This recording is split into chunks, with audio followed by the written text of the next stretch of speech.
Hello everyone, I'm Relay and welcome to an episode of 999. Yeah, a lot of shit happened in the last episodes. And I'm really tired and thirsty and stuff, like I just drank some water but I'm still thirsty. So, yeah, probably shouldn't be recording this, but I don't want to stop playing, so I'll record one more episode for today. What was on the file screen?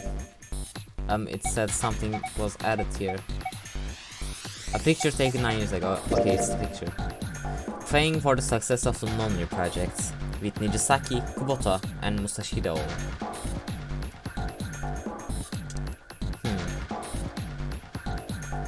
I see.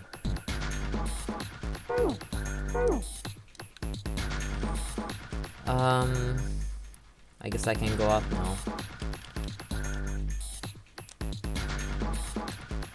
Alright, let's just cite this card. Junpei, look! It's unlocked! Yeah! Now we can go back to the library! Hurry up, Junpei, we don't have time! Let's go! Alright, let's go!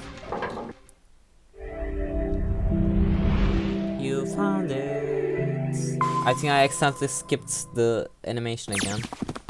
The door opened and they stumbled into the library. Huh. I think the shaking stopped. Oh, I just got an achievement, but couldn't see what it was. I missed it. Can I see it here? Yes. Seek a way out again. What is this? Gained all memories of escape in 999. Oh, so that's the last escape room then. Ah, interesting. So it'll all be story from now on. This whole part, all of this is going to be story then. Well, I'm all for it. I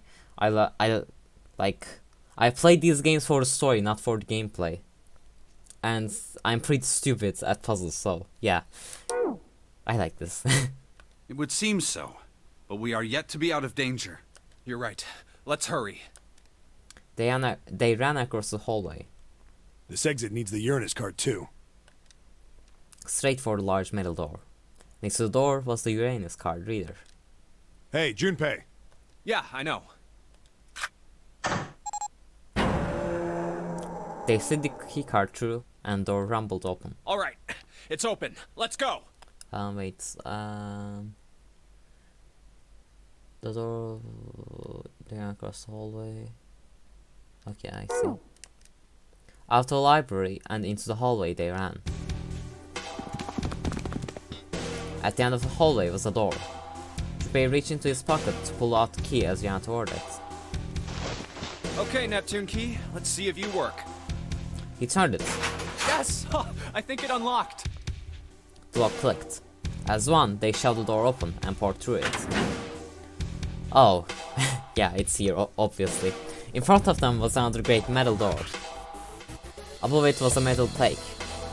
It says incinerator, so this is the incinerator. This is the first time I've seen it from this side, but yeah, I think so. Then there ought to be a lever near the door. Yeah, right here. Junpei ran up to it. Pull that and the door should open. Got it. As he spoke, he pulled the lever.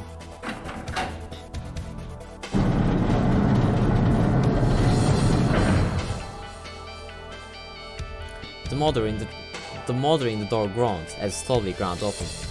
There was no time to waste. Let's go. As soon as the door had opened far enough to admit them, all four died sure. Then suddenly, there before them, were the four who they parted from earlier. Ace and Lotus stood in front of the number 9 door. Oh, what happened? Santa was curled into a ball against the wall of the incinerator, holding his stomach. And then there was June. Oh fuck. She sat slumped against the wall, exhausted. What the hell is going on? Junpei ran toward June. He skidded to a stop in front of her and knelt down. What's wrong? Are you okay?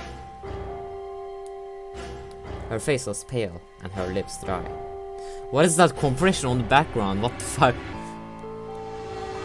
When she spoke, he could barely hear her. Jumpy, you came to get me. Of course I did. I made a promise. I'm so glad you're here. So glad. She mumbled the same words over and over, weakly. Junpei could feel his heart breaking. What happened to you? I'm fine. I just fainted. I wasn't feeling very good. I'm feeling a lot better now, though. Are you sure? Yes. I just need to rest a little longer. I'm sure I'll be fine. You shouldn't worry about me. She was looking towards Santa. Junpei turned to look as well. Santa. Santa grimaced, his face contorted in pain. Seven grabbed him by the collar and roared at him. Hey, where is it? Where's the gun? You hide it somewhere? Despite himself, a grunt of pain escaped Santa's lips as Seven shook him. I don't have it. What does he mean by despite himself? What? Anyway, it's not important. I got sucker punched and they took the gun. What? Who took it? What? Isn't that obvious? I took the gun. Fuck, it's the same CG again. Fucking hell. He did indeed have the revolver in his hand. It was pressed against Lodo's temple. Ace had her pinned to him with the other arm. Ace had her pinned to him with the other arm, and she was shaking visibly. Her fiery attitude was gone, replaced by fear. She didn't dare speak. There was sweat on her forehead, and when her eyes weren't flicking up to the gun pressed against her. I'm having trouble reading already. It's been 6 minutes. Come on, really. There was sweat on her forehead, and when her eyes weren't flicking up to the gun pressed against her, they seemed to desperately want to say something. Just what the hell do you think you're doing, Ace? Okay. Or maybe I ought to say Gentaro Hongo, CEO of Cradle Pharmaceuticals. Seven's deep baritone rumble shook the walls. Ace sneered. You have me at a disadvantage, and I don't like that. You know me, but I don't know you. Do you have any idea how much I've suffered? Can you even begin to understand my pain? Shut the fuck up. You fucking asshole. The pain of prosopagnosia, right? Junpei's voice was casual. Or at least it was trying to be. Another irritating insect. So how did Junpei know that? Like, there wasn't any mention of it in this universe. So, there has to be some kind of like, parallel universe thing then. How does Junpei know this? And how do you know that? Good question. Junpei couldn't say, he just knew. Other unexplainable mystery. No matter. If you don't want to answer, it makes no difference to me. This is a waste of time anyway. It's time for me to go. Behind Ace, Junpei Junpei Kid. What the fuck? Junpei could see the red. It was placed in a small indentation on the wall. Quickly, Ace placed his hand on the scanner. First is 1. Give me your hand. It beeped, and he forced his hand onto it as well. 8. And with this... Then at last, he reached into the pocket of his jacket. He pulled something out and pressed it against the panel. The third asterisk appeared on the red. 9. The thing he had used for the final verification was a bracelet with the number 9. The ninth man. Kubota's bracelet. 1 plus 8 plus 9 equals 18. 1 plus 8 equals 9. I believe I've won this game. His smirk made Junpei's blood boil. I've had quite a time playing with you. I must thank Zero, I suppose. Wait, what? Ace doesn't know who Zero is. Junpei's eyes flicked towards Santa. He hadn't moved since they'd entered the room. Santa was still holding his stomach and groaning as if in immense pain. Junpei wasn't sure if it was real pain, but he wasn't sure it wasn't either. What the hell are you planning, Santa? At any rate, this game ends now. I will escape, and the rest of you will have a slightly less pleasant ending. I suggest you enjoy your final moments. Goodbye. Wait! Ace, of course, paid no heed to Seven's request and laid a hold of lever on the red. With a sickening sense of finality, he pulled it.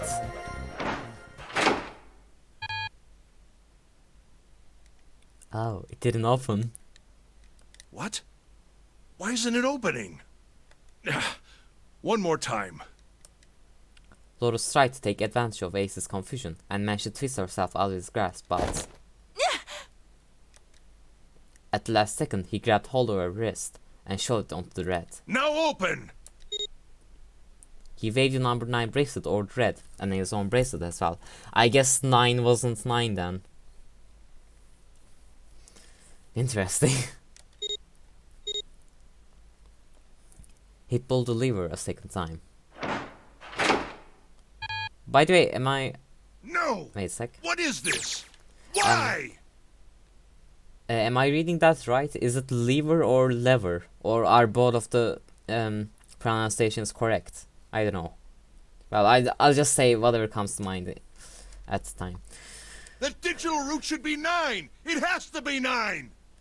Then why? Why isn't it opening?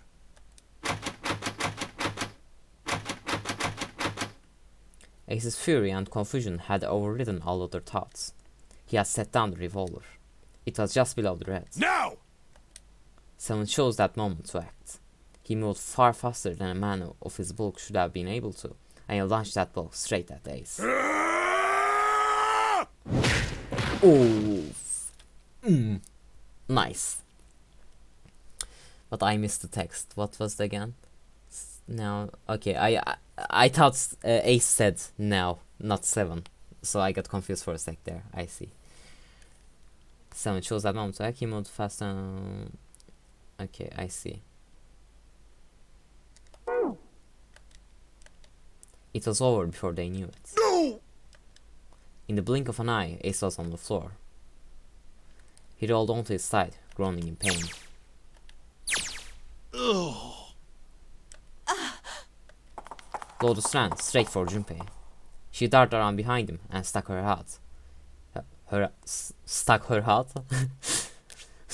head out, making sure to keep Junpei between herself and Ace. Oh, that was close. Too close. Thank you, Seven. Don't mention it. Seven stood over Ace, his breathing slow and heavy. Just one punch ain't enough for this piece of shit. After what he did 9 years ago, I ought to rip him to pieces. But if a suspect can't talk, they ain't much good. Once he's locked up in a cell, we're gonna have a little chat. 9 years ago? Then you must be... Yeah, you finally figured it out, dumbass. Ace planted his hands on the floor and shook his head. Junpei walked toward him. He stopped and looked down at Ace, with pity on his face. Ace, you killed Kubota, Nijisaki, and Musashido, didn't you? Wait, Nijisaki? He peered at Junpei, genuinely confused. I didn't realize Ace killed Musadisho. Wait, what was his name? Musashido, not Musadisho. You can't even say D in Japanese, right? Sorry. I didn't realize he killed Musashido in the other playthrough, I guess. Like, they talked about it a little bit, but I guess my brain just didn't click and I didn't realize it. Oh, right. You don't know yet. Alright. We'll just go through them in order then. Let's start off with Kubota. You talked to Kubota and managed to convince him to go into door 5 alone. You killed him without making it look like you killed him. The way I figure it, you had 4 motives. 1. In the nonary game, the number 9 is dangerous. Whoever had the 9 bracelet could join whatever team they wanted. Adding 9 to any number doesn't change the digital root. Yeah. Which means that number 9 could do whatever they wanted. You wanted to remove that threat as soon as possible. 2. You wanted the number 9 bracelet for yourself, so that you could make use of its power. In fact, you did use it in the murder of Nijisaki. 3. Even if his number hadn't been 9, Kubota was a problem. He knew your past. He knew what had happened 9 years before. You needed to silence him before he told anyone. 4. But last, and perhaps the most disturbing, you used Kubota as a test. You wanted to know how serious this nonary game was. Was it truly life or death, or simply a harmless prank? You convinced him to break the rules so you could see what would happen. That was why you killed Kubota. But he was only the first. Next was Nijisaki. While everyone was off looking for the missing parts for the Reds, you ran into Nijisaki near the big hospital room. However, because of your prosopagnosia, you didn't realize he was Nijisaki. Chiefly because, when you met him, he was dressed like Snake. That was why you thought Nijisaki was Snake. No, that's not... That was Nijisaki? Why? How did... I'll get to that. Anyway, you thought he was Snake. Snake was one of the kids in your experiment 9 years ago. You remembered him because he was the blind kid. But his presence made you think. Snake was one of my subjects 9 years ago. He probably hates me. But if that's true, why isn't he saying anything? Is he keeping quiet because he can't see? Or perhaps he's working with Zero to get revenge on me. Whatever the reason, anyone who knows my past is a threat. Before he tries anything, I need to get rid of him. That was when you decided you had to kill him. The murder weapon was Kubota's bracelet. You just waved it over the Red. Verified your own number and then grabbed Nijisaki's arm and forced it over the scanner panel. Then, when the door opened, you kicked him in. 9 seconds later, the door closed. And then 81 seconds passed. And poor Nijisaki was dead. And you mean to say... Snake is still alive? Sorry to disappoint you, but I'm as good as new. Thank you for killing the wrong man, but I can't say I like knowing that you wanted me dead. Although, to be honest, even if you hadn't tried to kill me, I would still hate you very much. Well, I wouldn't blame you. Ace's self-derision was frustrating, but Junpei kept his emotions in check and continued. Last but not least, let's talk about Musashido's death. When Clover and I were investigating the chart room, you came over to talk to me. Do you remember what you said? Oh, a pocket watch. Might I take a look at it? I handed it to you, and you left the room. You had been in charge of the Nonary project. Of course you would have known the solution to every puzzle, which would mean that you also knew how to get out of the wheelhouse. Also, the puzzles were the same, they weren't changed then. I see. All you had to do was place the watch in the indentation on the door to unlock it. With the door open, you could enter the captain's quarters. I see. Musashido was there. Conveniently placed next to him was an axe that practically begged you to kill him with it. Oh, so that's how Clover got the axe. You picked up that axe and buried the blade deep in the other man's chest. One blow was all it took. And then you returned to the chart room as if nothing had happened. There was something I wanted to speak with you about, Junpei. Could you come with me for a moment? I had no reason to say no, so I followed you to the wheelhouse.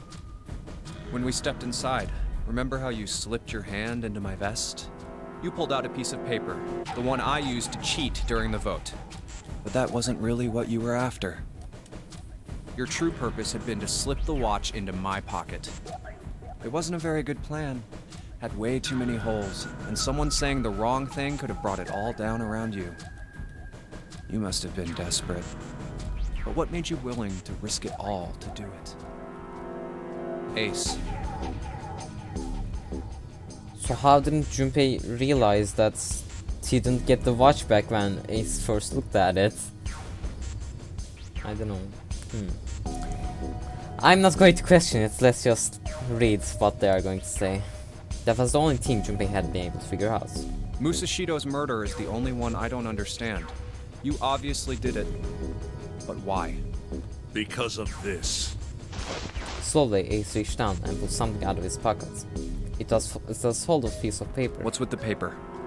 Just read it. Junpei took it and opened it. Let's see. This was what it said.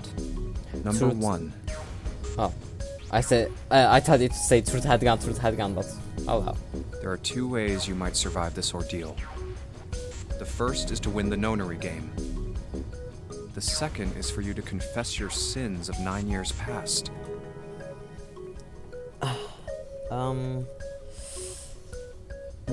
Where was the truth had gone text, by the way? I forgot. I think it was hidden somewhere or something. I forgot.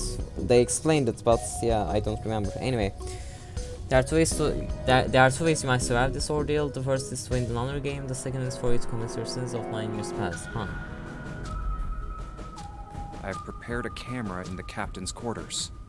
The images captured by that camera will be streamed through a satellite and distributed across the world. Simply look into the camera and repent. Once you have confessed everything, I will release you from this ship. To make your confession more credible, I have left you a witness in the captain's quarters. A witness? Perhaps he will confess with you. Oh, Ace, I guess. The decision is yours. Do as you please. 0. When I awoke in that room on D-Deck, I found that in my pocket. Wait, what? Oh, okay, I see. I thought I'm an idiot. I thought Masoshido had the notes in his hands.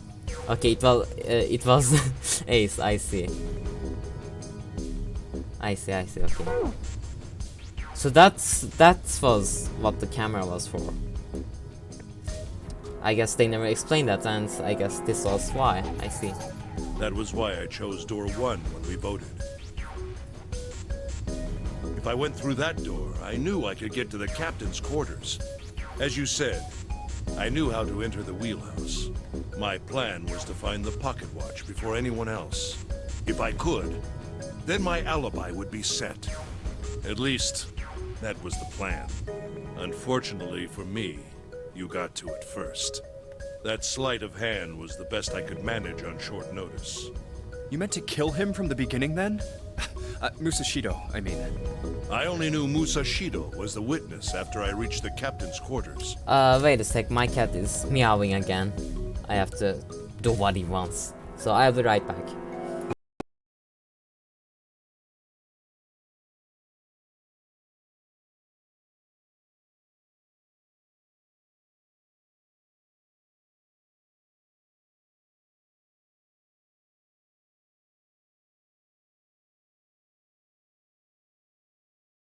I'm back, sorry about that. I asked him, and he answered. Okay. He seemed groggy. Perhaps he had only just awoken from sedation.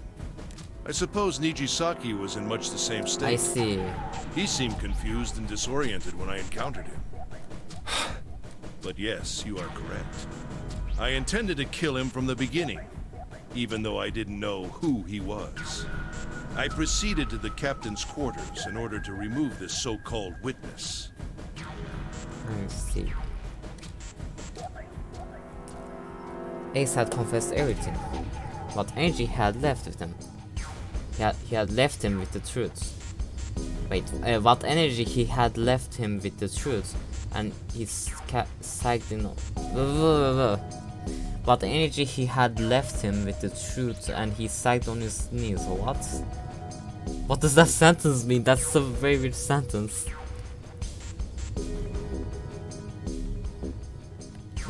Let's just continue. Although he had confessed, his sins were not forgiven.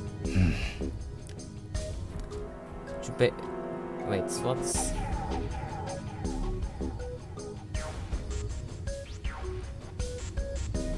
What energy had left?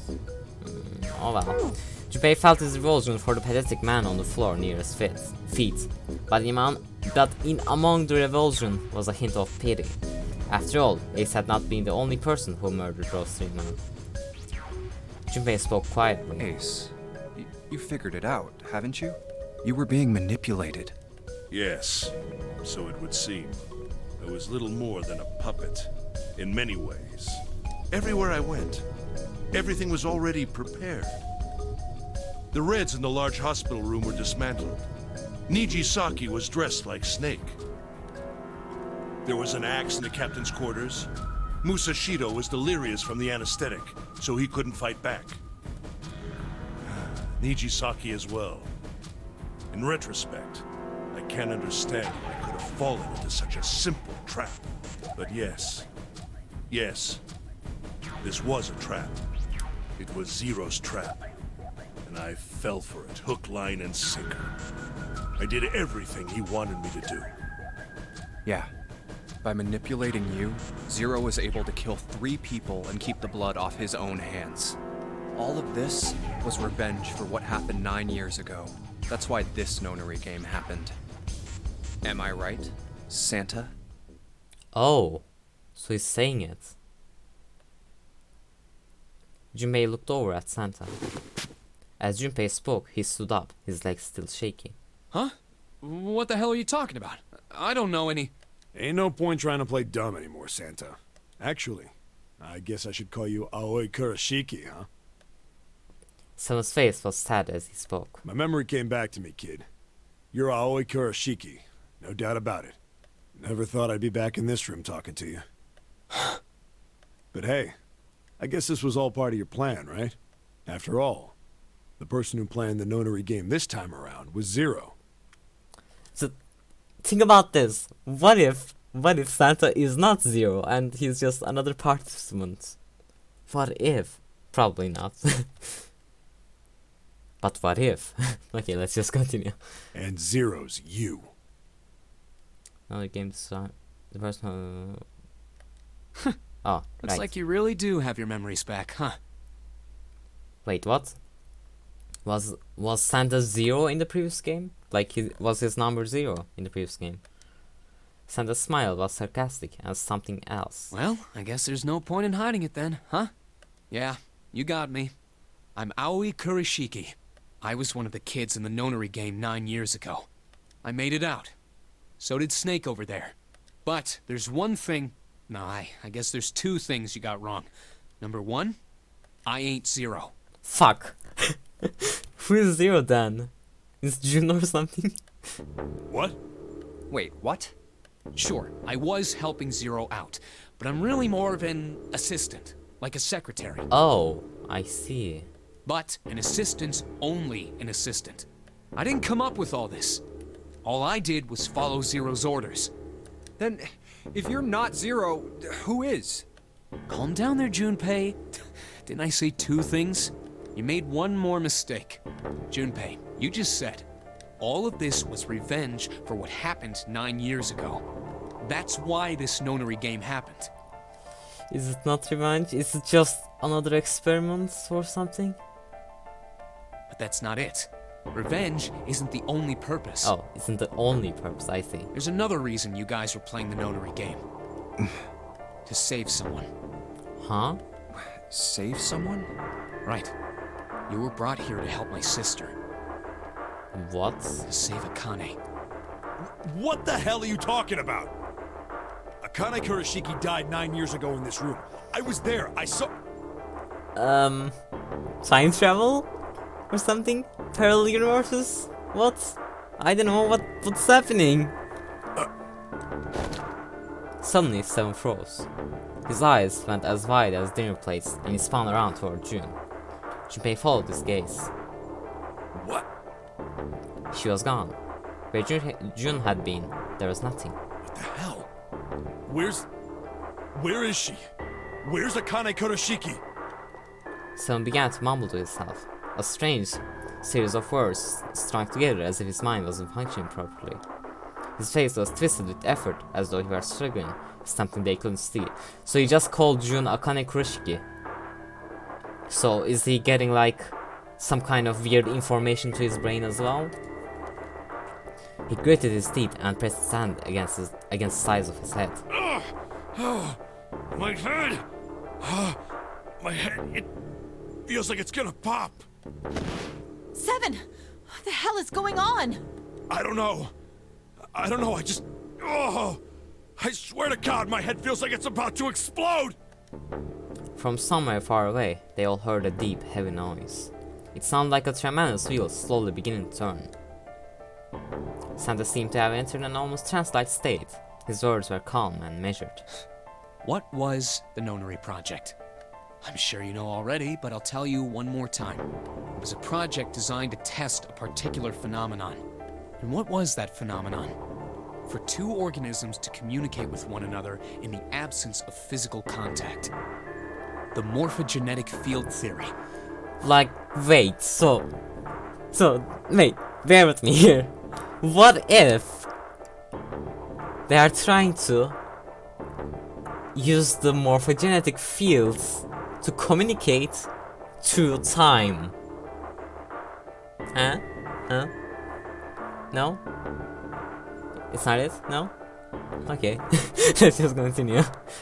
Could human beings use these invisible fields to exchange information? That was what this experiment was conducted to determine. There were two separate locations. One was the Gigantic, and the other was a building in Nevada called Building Q. The 9 children trapped in Building Q were faced with numerous puzzles, copies of identical ones on the Gigantic.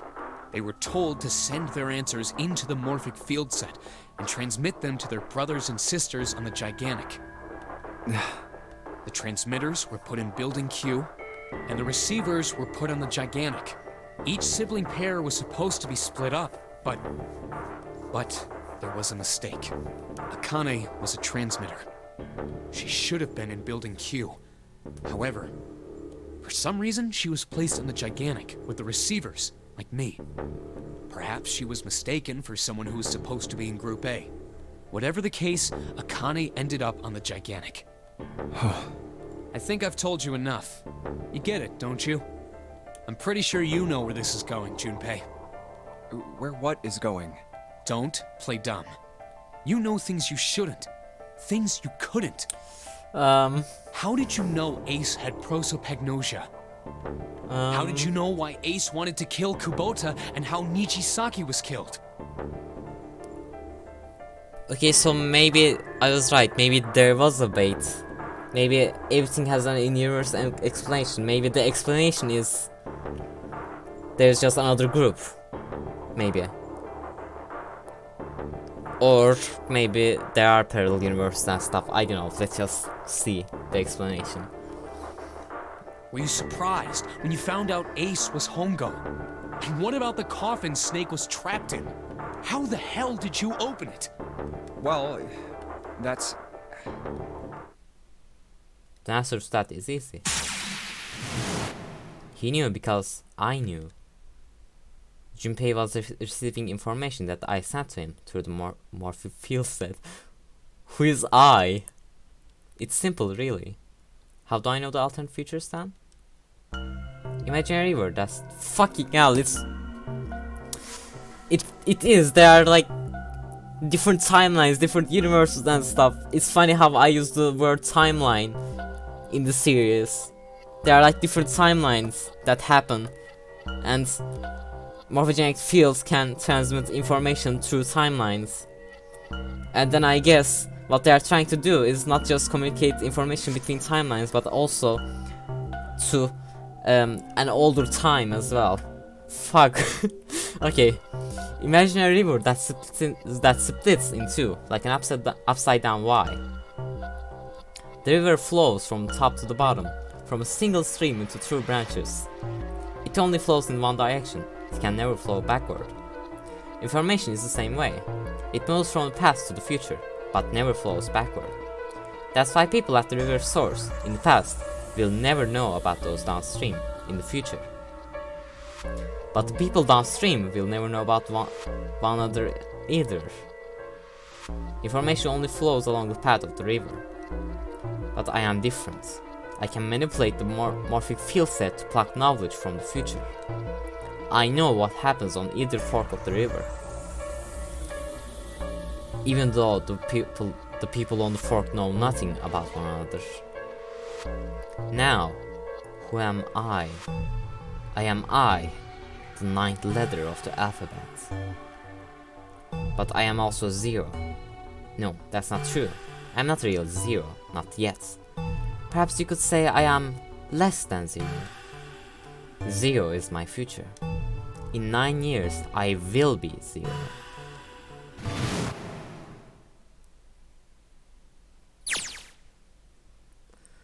What the fuck is going on?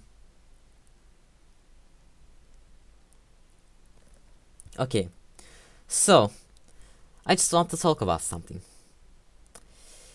Some people, like I was just chatting with some people about 999, and they told something interesting to me.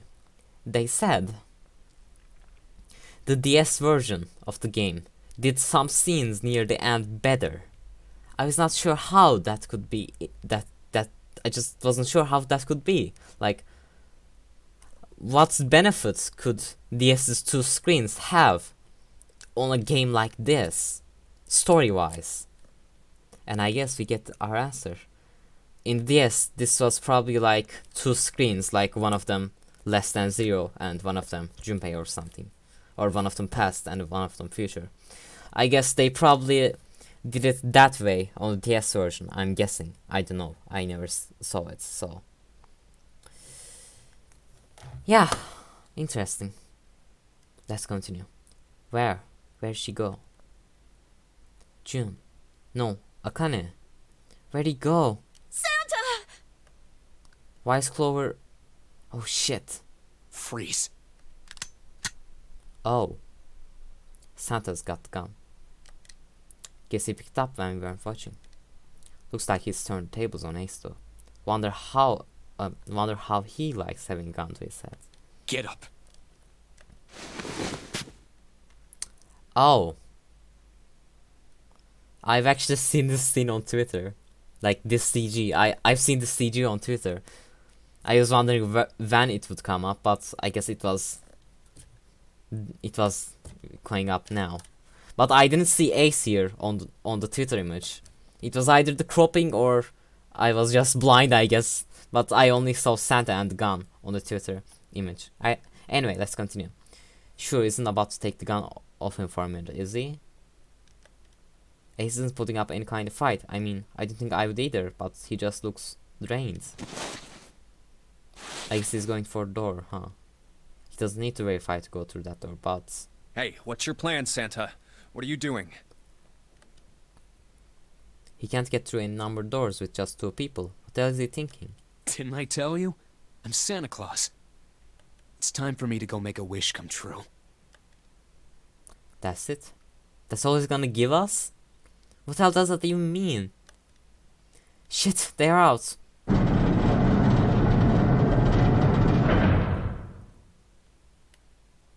And now, the gate's shut. Looks like the rest of us are stuck in here. They are looking at me. At least Seven's headache is gone. He seems to be alright. Well, I guess there's no harm in trying. Let's see if this door still opens. What the hell is going on? And there's still so much left until the game ends. Damn.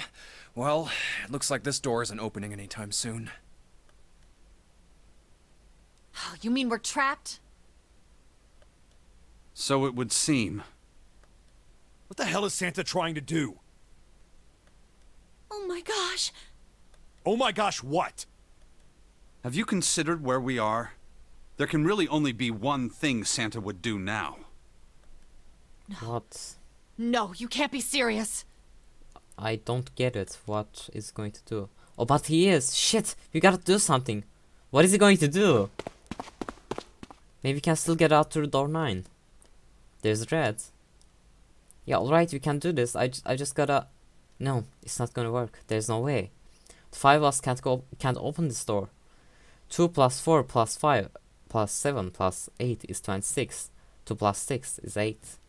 Is there any combination that'll work? Junpei, can I borrow your pen and notebook? Sure, why not? Sure, why not? I don't think I'm going to need them. Ever again. Well, she certainly looks purposeful. Looks like she's writing equations. A lot of them. Huh? Oh man, she doesn't look very happy. What? Hey! No need to be ripping pages out like that. Jeez. What the hell are you doing, Clover? Give me that! Alright, at least 7 got it away from her. Maybe now I can get a look at what she was writing. Let's see.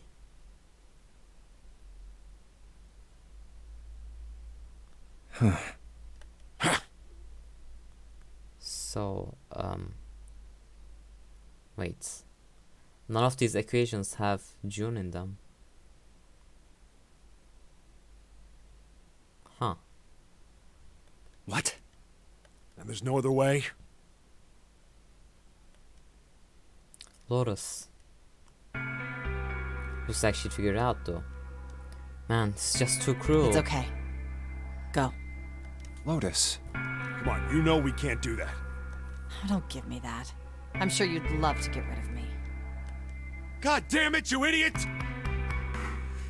Whoa, where the hell did that come from? Looks like she expected that about as much as I did. Without... if you're not... Look, it'd be bad, alright? For a cop, he sure doesn't have much confidence. Bad? Yeah. If there weren't assholes like you around, I'd be out of a job. Uh-huh. Look, I'm just not leaving you behind, alright? End of story. 7. He's right. I'm not leaving you either. Me too. You didn't honestly think I'd abandon you, did you? Ah, this is so nice, all the characters getting along with each other. You're all idiots. Act as tough as you want, Lotus. We can all see you're about to cry. That being said, however, However, I doubt we would be able to open the door anyway, even if we were to leave Lotus behind. Huh? Why? I trust you remember what happened to Ace? I couldn't, see exactly what happened, but I was able to guess what he was attempting to do earlier at the Red. oh yeah. No! What is this? Why? The digital route should be 9! It has to be 9! Then why? Why isn't it opening? Just to see, why don't we give it a shot? Give it a shot. Yes, that is what I said.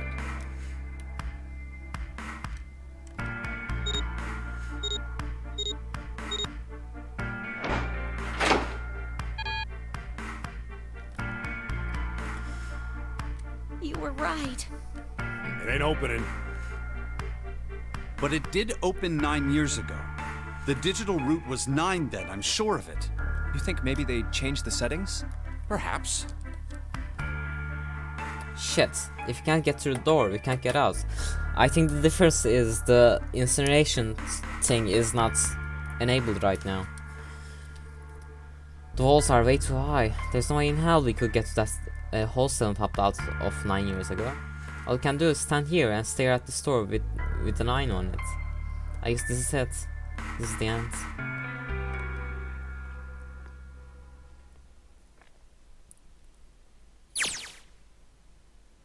Akane vision, huh? Interesting. I was watching. I had watched everything that was reflected in his eyes. I was listening. Every sound that vibrated in his eardrums, I heard. Smell, taste, touch. I felt everything he felt. I even felt his horny and perverted thoughts about me. I knew everything about him. What he was thinking, what he was feeling, what he was sensing. All of his feelings and worries and fears became mine. My mind, my consciousness was inside of him.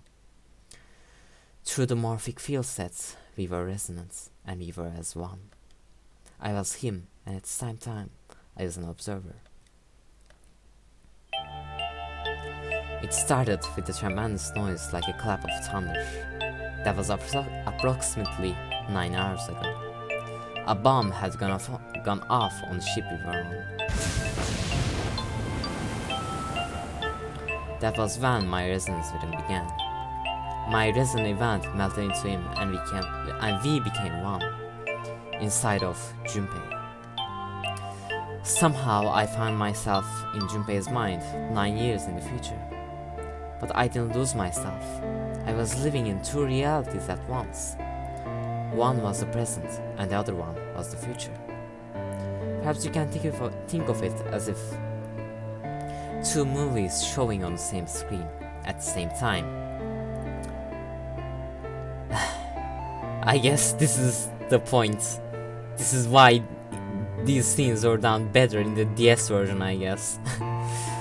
Interesting. Eventually, it becomes difficult to separate them and determine which movie is which. However, if I concentrate, I was able to focus on one or the other. That was why I was able to grasp what was happening in front of me. Come on, over here! Huh. So these are the kids, huh? Interesting. I guess the girl with the ponytail is Lotus's daughter then, because they look alike. And the hair is the same color. That was my brother, Aoi. He was yelling. I followed him. Around me were 7 other children. They all looked like they were about my age. Come on, hurry up! We ran down a long straight hallway and burst into the large hospital room.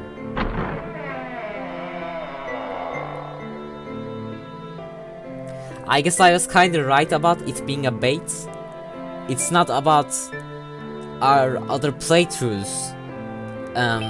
It's not about our other playthroughs actually being part of the story, being separate universes and affecting the main story.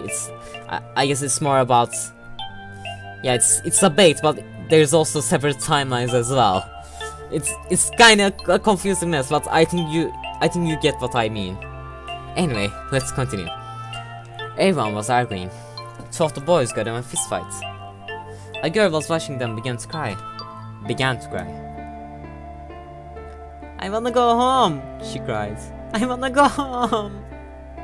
Other girls slapped the crying girl and glared down at her. It has been 2 hours since another game began. We are starting to fall apart. But just when our hopes seemed lost, Light started talking. He was blind.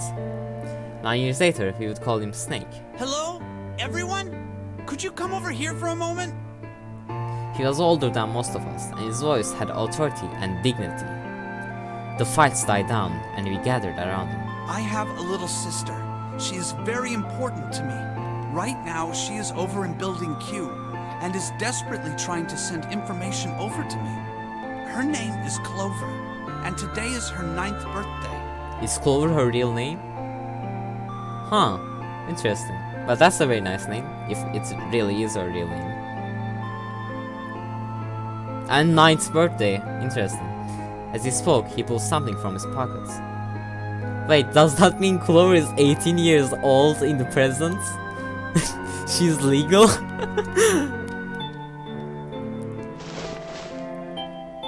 In his hand were 9 4-leaf clovers. I was going to give these to her as a birthday present. I was outside picking them when I was abducted. I'm sure I've already told you, but I am blind. For a man who can't see, collecting 9 of a very specific plant is, well, it is difficult. But my sister means a great deal to me, and I hope that these would show her how much I cared for her. Since it's her 9th birthday, I thought 9 4-leaf clovers would be appropriate. Every one of you has a brother or a sister in Building Q with Clover. For their sake, we have to survive. We have to get off this ship. Do you understand? If we're going to do that, there are 3 things you have to remember. We need trust and love, and we have to have faith in one another. I see. If we can take all 3 of those to heart, then I promise that good luck will come our way. Did you know that the leaves on the 4-leaf clover mean faith, trust, love, and luck? Those words are leaf words. So if you believe what I've told you, and you understand, then I want you each to have one of these. They're a promise between friends. This game is going to make me cry. I'm already tearing up. He gave a clover to each of us. I took one too. Eventually, he was left with only a single 4-leaf clover. He had one last thing to say. Now, don't ever forget. So long as you have that, we will always be connected. Do you understand? When he finished, the tension of only a few minutes before was gone. We were calm. After that, we ran around the ship for a while longer, and opened several of the numbered doors until we finally found a door with the number 9 on it. In fact, there were 2 doors with 9 on them, and we found them in chapel. We split into 2 groups and walked through the doors.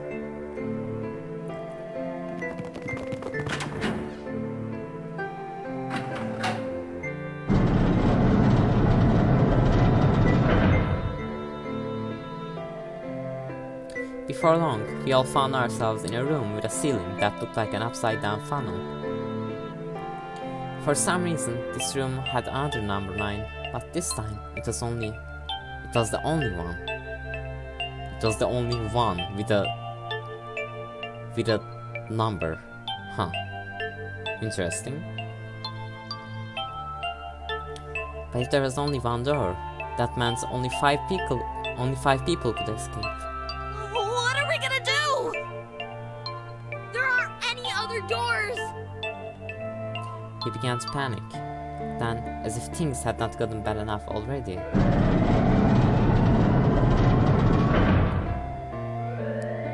Warning. Emergency incineration command has been acknowledged. Automatic incineration will take place in 18 minutes. Please evacuate the incinerator immediately. Repeat. Emergency incineration command has been acknowledged. What? What's happening? What did that thing say? That didn't sound good. my brother Ali swallowed hard and answered, I think it means this room is gonna burn. Burn! The plaque on the door says incinerator. And that voice said that the incineration is about to start. And incinerate means to burn.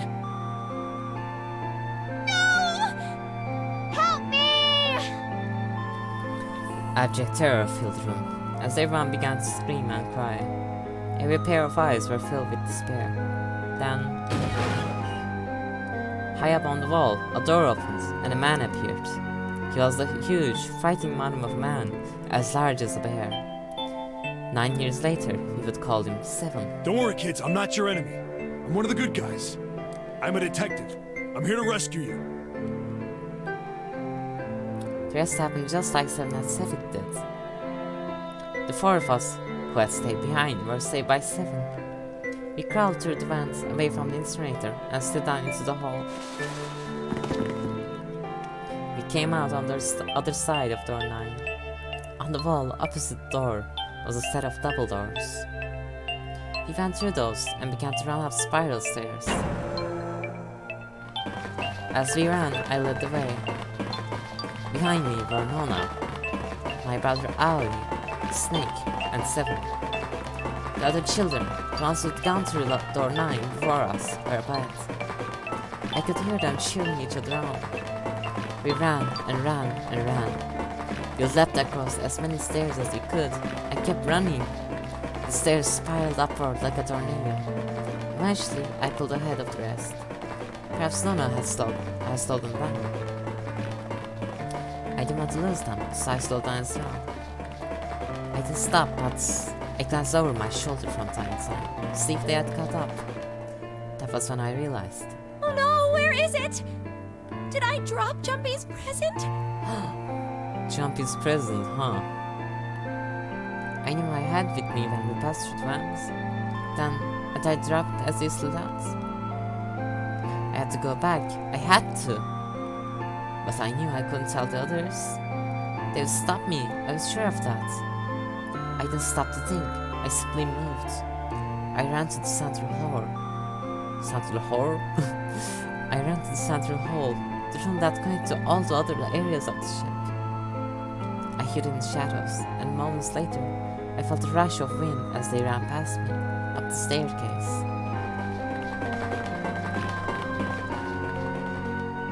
waited until they were out of sight, and then I ran. I moved as quietly as I could, down and down and down. Finally, I reached the bottom deck.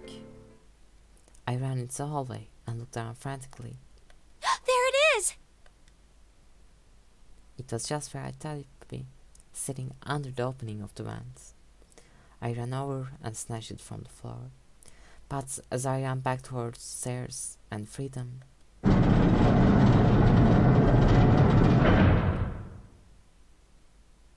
the door to the incinerator opened, and a man stepped out.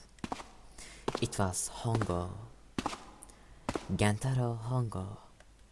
9 years later, we would call him Ace. Ah, how wonderful to see you decided to come back. His smile made my blood run cold. It looked mechanical, as if someone had simply pulled up the corners of his mouth. Come with me. We must continue the experiment. I shook my head, eyes wide. Slowly, I began to walk backwards. 1 step, 2 steps, 3 steps. Then I spun around and broke into a run. I felt Hongo's hand close over my left wrist. I said, come with me. There was an edge of insanity to his voice now. I pulled as hard as I could. No! Stop! Let go of me! Let go! I shook my body and flayed my arms, trying desperately to get Hongo to let go of me. But I was still only a child. I was no match for a man like Hongo. Stop struggling, goddammit! Do as I tell you! He heaved on my arm, trying to pull me into the incinerator. I screamed. Help me! Somebody help me! Then, suddenly, Akane! the door to the stairs flew open, and my brother, Aoi, burst out of it. Behind him came Seven and Snake. Akane! He cried my name again as he leapt toward Hongo. You came back! But then, Ha! You're too late, idiot! Hongo threw his full weight against my arm, pulling us both into the incinerator. Ah! The force of it threw me to the floor. I scrambled to my feet and looked toward the open number 9 door. Hongo stood between it and me. Behind him I could see my brother, his fists clenched. But those fists never reached Hongo.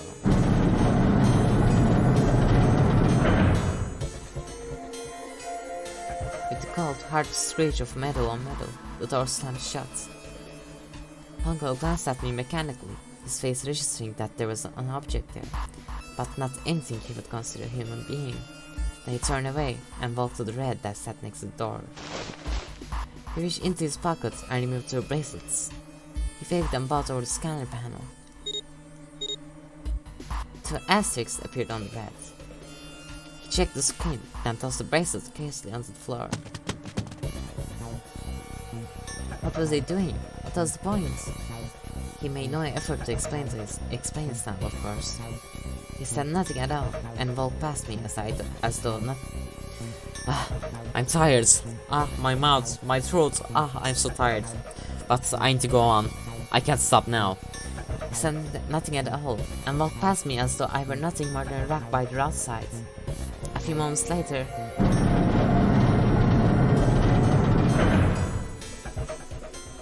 the 2 other doors to the shell as well.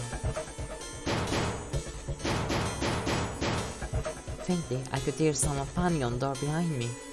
I turned around and ran toward the door with 9. Akane! Akane! Are you okay? I could hear a voice from the other side of the door. A worried, frightened voice. Help me! I guess that's the other side of door 9 then. When they actually go through. Interesting. So that's how they escaped. My throat was already raw, but I screamed as loud as I could. My voice echoed lonely around the empty room. What should I do? I think I'm trapped in here! Where's Hongo? He went out the other door! What? They started again. Warning. Warning.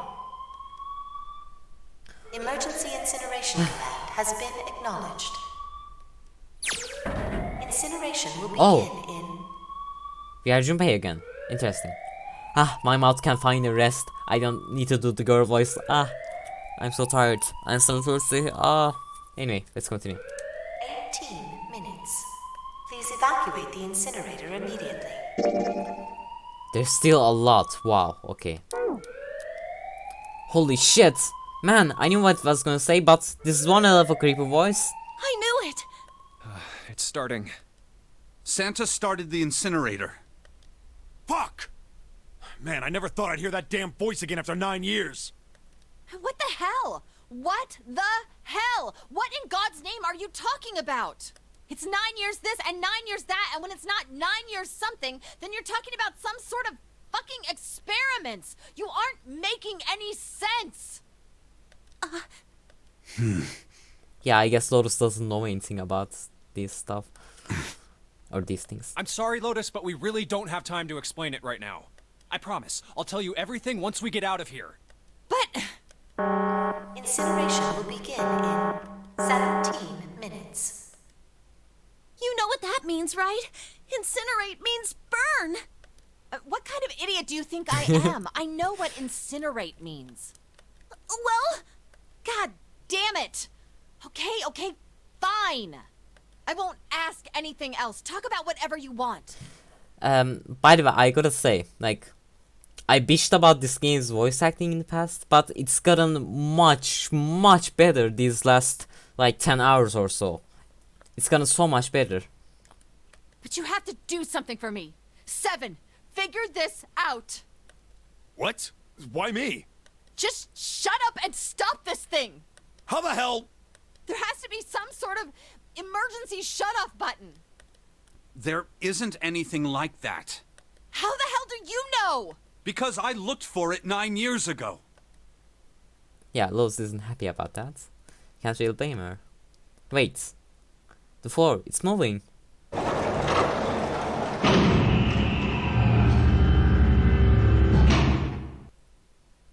What else can I say about it, but... What the hell is that? a kind Asian. What is that?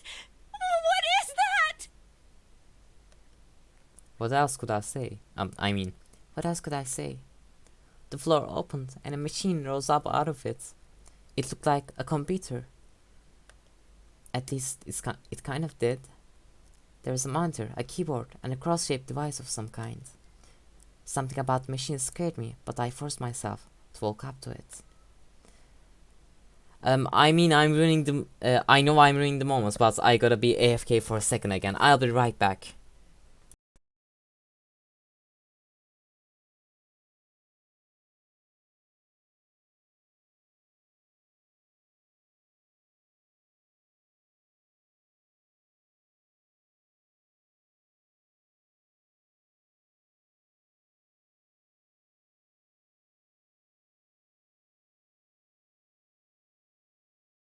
Okay, I'm back. I'm so sorry about that. My cat was on the door and meowing, so I had to get him in. Okay, let's continue. I was terrified. Tears poured down my face. I wiped them off, even as more took their place, and forced myself forward. Finally, I reached it. I looked at the screen. It was blank. All I saw I'm so tired. All I saw was my own frightened face staring back at me from the glass, drenched in tears.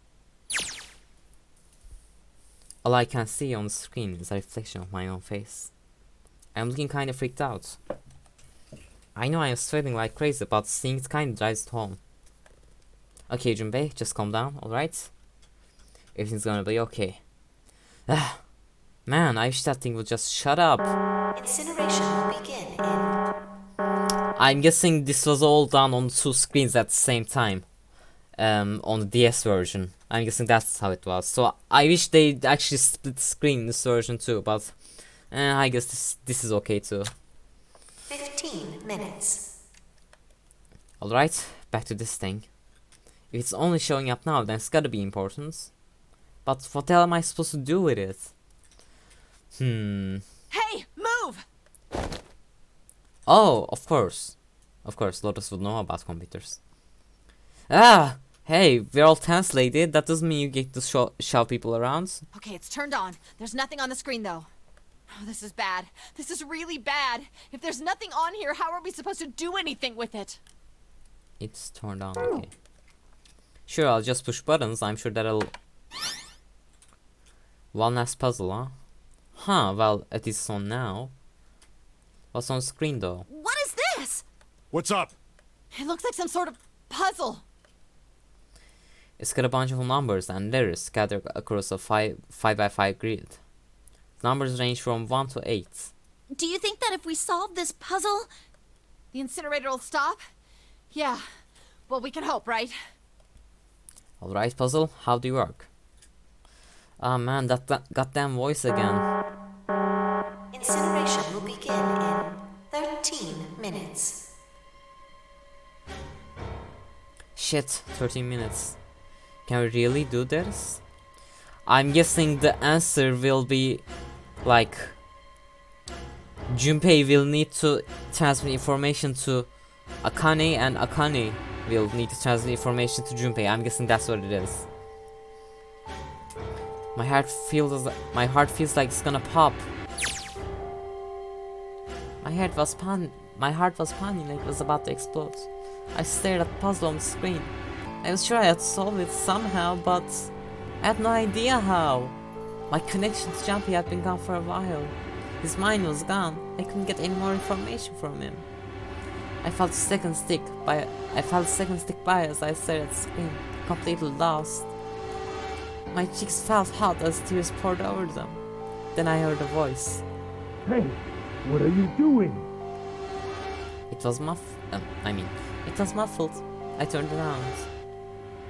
Pressed against the window in the entry door was a face, a frightening, evil face. It was Hongo. How long had he been watching me? Don't know what to do. He was yelling, but his voice was still muffled. It's simple, really. But I suppose I might as well tell you. Just solve the puzzle on that machine. What the fuck? You sick motherfucker. His laughter was muffled by the door, but still tore at my heart like the claws of a vicious monster. I bit my lip and glared at Hongo, struggling to hold back hot tears. You're a terrible person! I hate you! Oh my! How could you call a gentleman such as myself a terrible person? That's not very nice. I'm quite fair. I don't use tricks or play dirty. You see? I've even left you a way out. A way out? Didn't you hear me? All you have to do is solve that puzzle. Do that, and you can stop the incinerator. What's the point of stopping it? You'll only capture me and make me do this all again. I'm not going to listen to you. If you're just going to throw me back in here, I might as well just die now. My goodness, haven't you listened to anything I've said? I told you, I'm a fair man. Huh? If you solve the puzzle, the verification function of the red will in turn activate. If this experiment is to deliver valid results, there must be a chance of success. If you succeed, you will escape. The verification function of the red? Then I remembered. Before Hongo left the room, he had scanned 2 bracelets into the red. Ah, so you do remember. Right now there are 2 numbers in the red. The first is 1, and the second is 3. Say, Akane, what's your number? The first is 1 and the second is 3. Huh. Santa and Ace walked away by scanning their bracelets.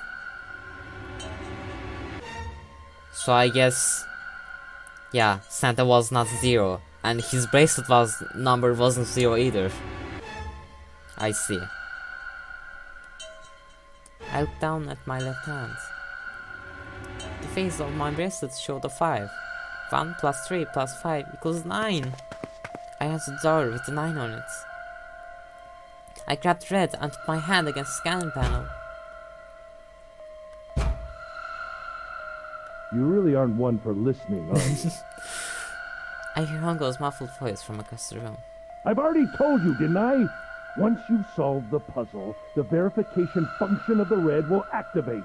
In other words, if you haven't solved the puzzle, you can't enter your number. What kind of fool are you? Why are you doing this? You could never understand. You don't know what it's like to spend every day surrounded by monkeys. Monkey! Okay, maybe I shouldn't ruin the moments by saying monkey! Now start the experiment. Solve the puzzle. I can't! I don't know how! Of course you don't. Isn't that the point? You understand, don't you? Access the morphogenetic field and find the solution. I can't! Then you'll die. You'll burn alive. It's gonna be quite hot in there in a few minutes. I imagine it will be very painful. Sick motherfucker. His horrible laugh echoed across the room, and even after his face disappeared from the window, I could still hear it. Incineration will begin in 10 minutes. I was crying. Great gulping sobs broken by hiccups that shook my body. I was terrified. I could feel my fear pressing down on me like a tremendous weight. Somehow, I forced my shaking legs to carry me back to the device. I stared at the monitor. I can't! I just can't! There's no way! I can't figure this out! What was I going to do? I didn't know! I didn't know! I didn't even know where to start. Fear scattered my thoughts, and all I could think of was how I was going to die. My palms were sweating, and my blood was boiling in my veins. It was hot, so hot. I couldn't breathe. I felt dizzy. My heart roared in my chest as if it wound itself to pieces. Oh.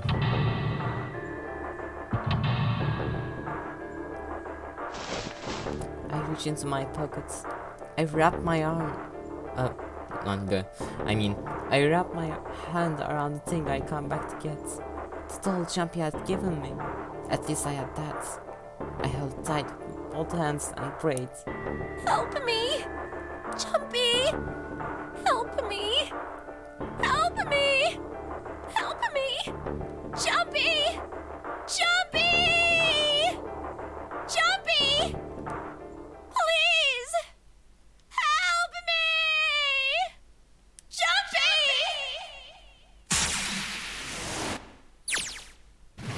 Akane? Akane? Who the hell is Akane? Shut up! Just shut the hell up! Seven and Lotus don't understand. I think Clover and Snake have an idea though. Clover's looking at me, and I think Snake may have figured it out. No, it doesn't matter. They're my way. Where'd she go? Maybe over here? Akane! Akane! Can you hear me? Akane! Say something! Fuck! Did something break our connection? I swear I just heard her. Shit! Akane! Answer me! Akane! Jumpy? I see, okay, so this is... They definitely did this with two screens, didn't they?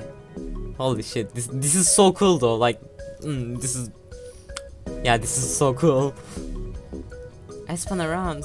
I heard a voice. His voice. I looked around. He wasn't in the room, of course. But I heard it so clearly. Like, he was right there. Jumpy!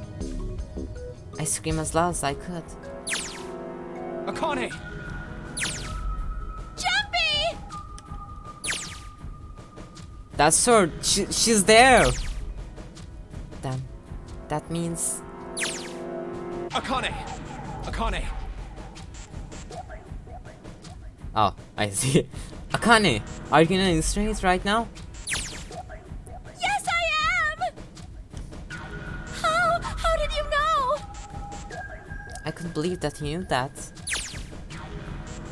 Now I understand what Stanton meant. Right. There's only one way to help her. You were brought here to help my sister. To save Akane. I think I get it now. Incineration will begin in... So I guess everyone has some kind of connection to the last Nonary game. And this was Junpei's connection. I always wondered. I didn't say this out loud, but inside I always wondered what is Junpei's connection. Like, all these people have connections, but Junpei seems like just a random anime protagonist. And I guess this was... I guess this is our answer. 7 minutes. Chubby, we don't have time! As quickly as I could, I told him that I had to solve the puzzle in order to stop the incinerator. Got it! Huh, still a lot to do, huh? And I do. I get everything now. At last, I finally understand what all of this means. I know why the Nonary game was held today. I know why we were kidnapped and brought here. It was all for this moment. All of this was planned out to lead this one moment. Oh my god. This is insane. I can't believe it, but there's only one possible answer. June is... 0 is... Akane Kurashiki. She recreated the history of the future that she had a glimpse of 9 years ago. She tried to save herself that way 9 years ago. No, she's trying to save herself right now. That means that there's only one thing for me to do. Even if this is all some sort of insane plan, I will save her. I will save Akane Kurashiki. I must save her, no matter what. Incineration will begin in 6 minutes. The voice reminded me of how much time I had left. So in the end, I guess I really was right about being suspicious of June. She actually was 0. Yeah, I know. Just hang on, alright? I promise I'll get you out of there. I'm not gonna let you die. I promise. So don't worry, alright? Just give me a few minutes, okay? Okay. My voice shook as I answered. It was hot in the room. It felt like my heart was on fire. 6 minutes or not, my heart burned with my feelings for you.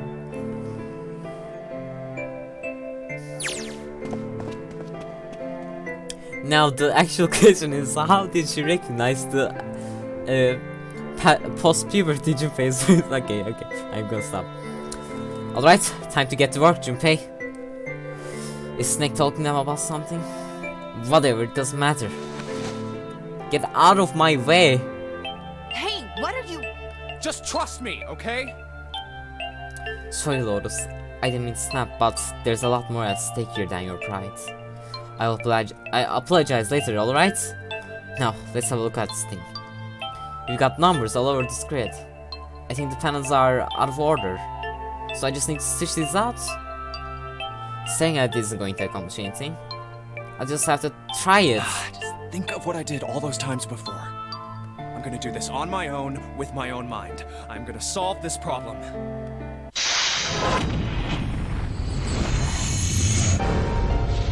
Seek a way out. Can I save here? No.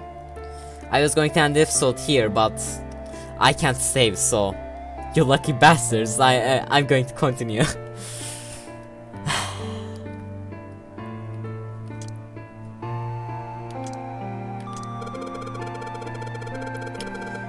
When I pressed int, numbers appeared in the empty spots on the grid.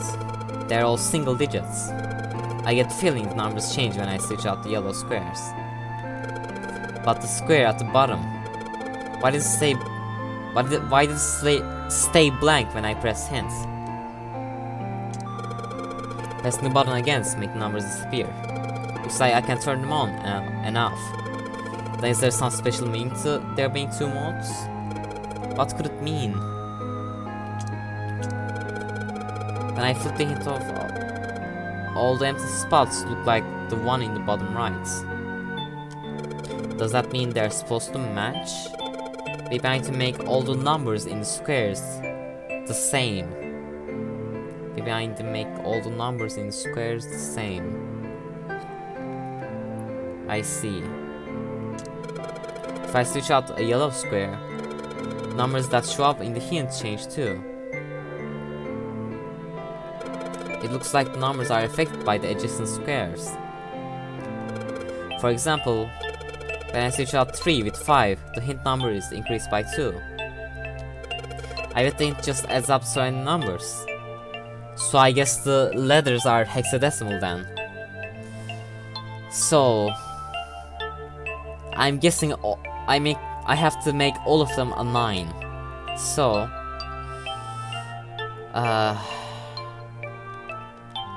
how does this work?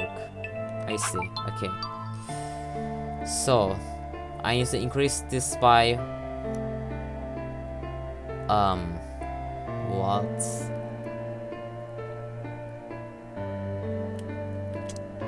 Let's do this again. The hint displays what the adjacent yellow squares add up to. So most of the answers should be 2 digits. But each square only has a single digit. They must be calculated in a different way. Digital roots? If they are digital roots, then they'll always end up as 1 digit. So,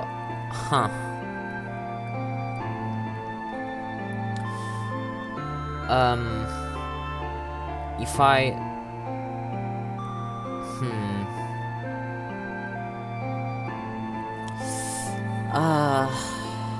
this is going to be hard. But I don't want to cut the episode here. I want to do this in real time. But I might just give up and end the episode and do this in the next one. I won't promise anything. This episode is already pretty long, like 1 hour and 20 minutes. Okay, so let's see. Actually, let's get another hint. Add numbers. But there are letters here too. Wait, haven't I used letters as numbers before? A equals 10, B equals 11, C equals 12. Maybe I need to replace letters with numbers. I see. Do you have any more hints? I think I got the gist of Puzzle Laptop. I just need to make all digital roots the same. But what number? Switching out a yellow square affects all hint squares around it. Wait, but one square doesn't get a hint number. Nice spot at the bottom. Only this one stays blank. Maybe a fixed number goes inside. So 9 square has a different rule. If only I knew what number goes there. What is this, by the way? Oh, I can't change that, I see.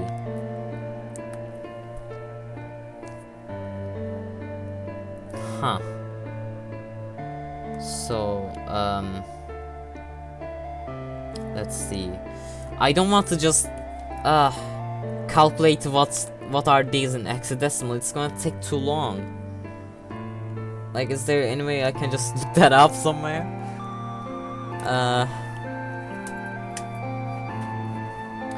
Okay, so let's see.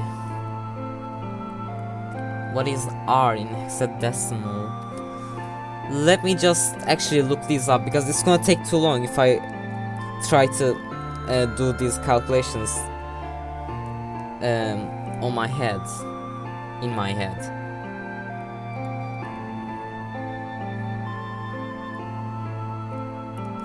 Wait a sec, hexadecimal. I'm looking it up on my phone.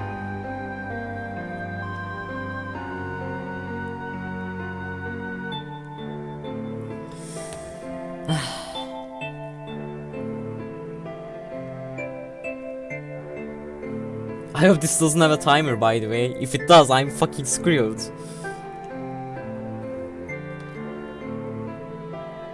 Come on, come on, come on. Why is it so slow?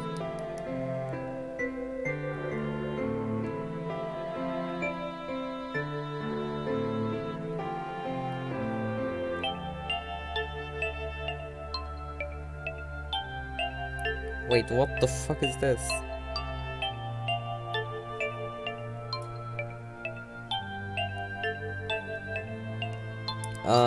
What?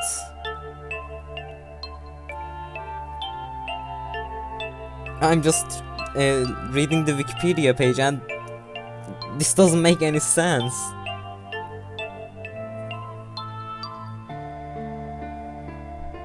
Wait, doesn't hexadecimal... Wait, does hexadecimal just go to F and it doesn't go beyond? Does it work like that? It seems like it doesn't go beyond F, so... What?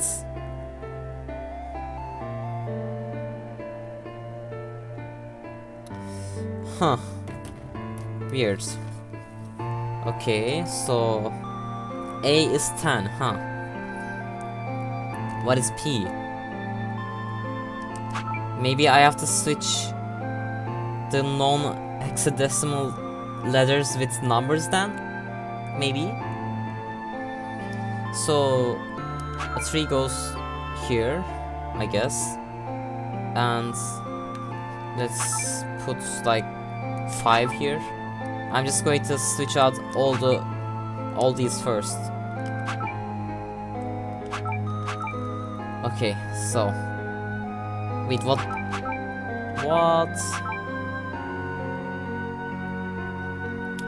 Okay, so to make a 9 here, these need to add up to 9, huh? 5 plus 8. It's so confusing.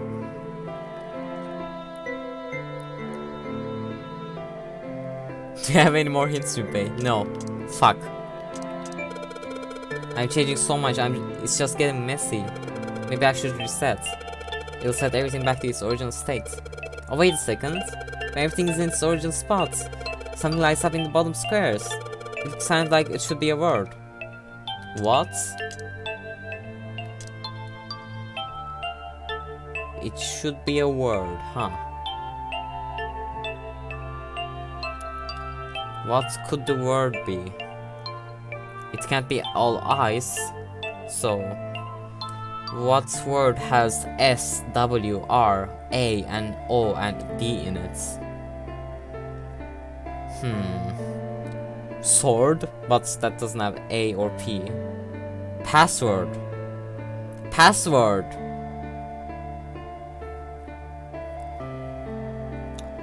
Password, huh?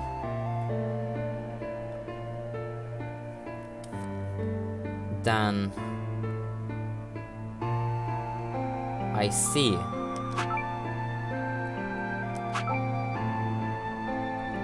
I see.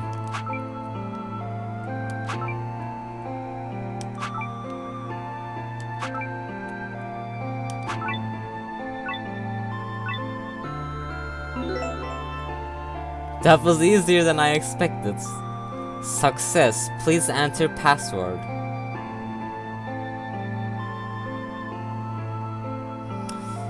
Huh.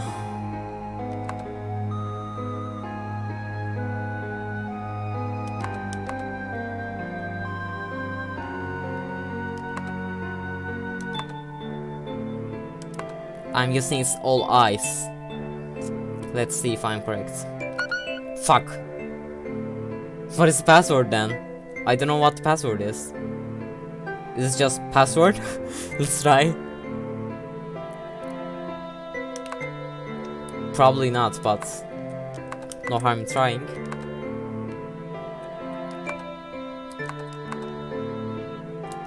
No.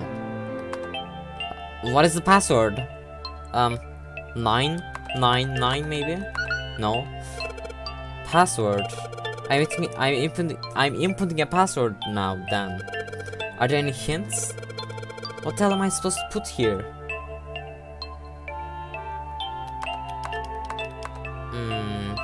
Maybe it's just Alice instead of all eyes. Let's try that as well. Alice. No, fuck. Maybe just 9? Oh, really? Ah, I see. Yes, is that that's your it. final answer? Just got an achievement. Yes, that's it. Akane, did you get it? Yes, I did! I solved really you solved it for me, but I copied everything you did. Now I just have to press enter. Then what the hell are you waiting for? Push it! I have to save here. Well, I probably didn't need to, but oh well. Oh, it's almost over. Really? Fuck. Okay, I will. I hit the enter key. Emergency shutdown command has been confirmed. Incineration system has been disabled.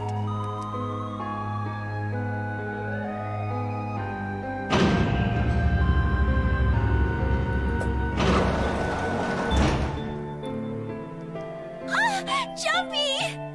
It worked! It worked! The incinerator shut down! It worked! Tears rolled down my face as I cried out to him, but they were a very different sort of tears.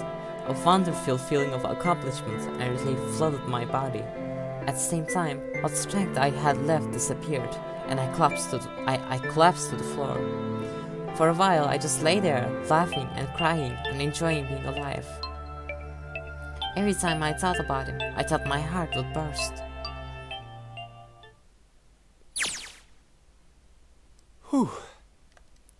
I can't quite believe I did that, but I am so glad. So glad. I feel like my heart's on fire.